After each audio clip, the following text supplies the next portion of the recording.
Hi, I'm Sandra Furlong, a local news reporter. And I'm local sportscaster Jim Kozamore and Sandra's husband. We recently got a crash course in the history of urgent care centers. We're going to share with you during this segment the origin of urgent care beginning in the late 1970s. And in a later segment, we'll talk about Med7 as a pioneer in the field, the first medical group to provide urgent care here in California. Urgent care centers are a natural offshoot of today's hospital's emergency department.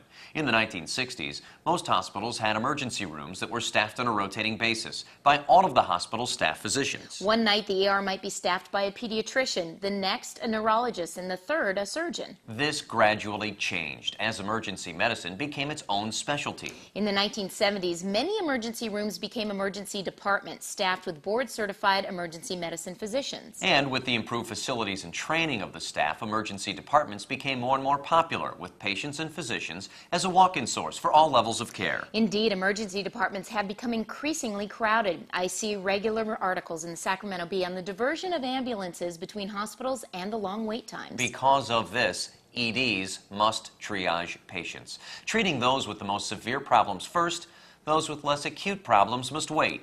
They have to be equipped to handle car accidents, gunshot wounds, cardiac arrest, poisonings, all in any life-threatening situations.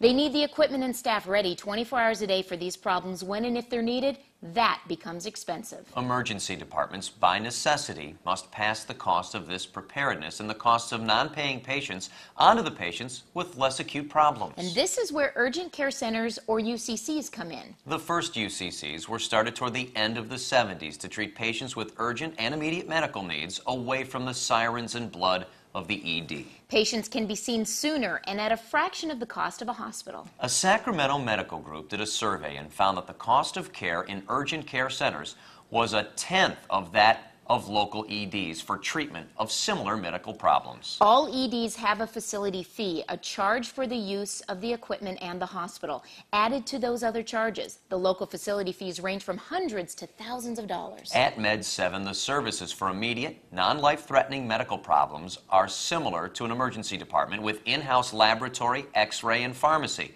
and yet the charges are less than an average visit to your primary care doctor. Med7 was founded by a group of emergency medicine physicians that realized that many patients could benefit from a less expensive and more convenient care. But that's a later story. We're now going to take a break and introduce you to the physicians of Med7. They're all board certified and are associate professors teaching UCD medical students. Also, we will list some of the services that are available at Med7, some that you may not expect. We'll see you soon.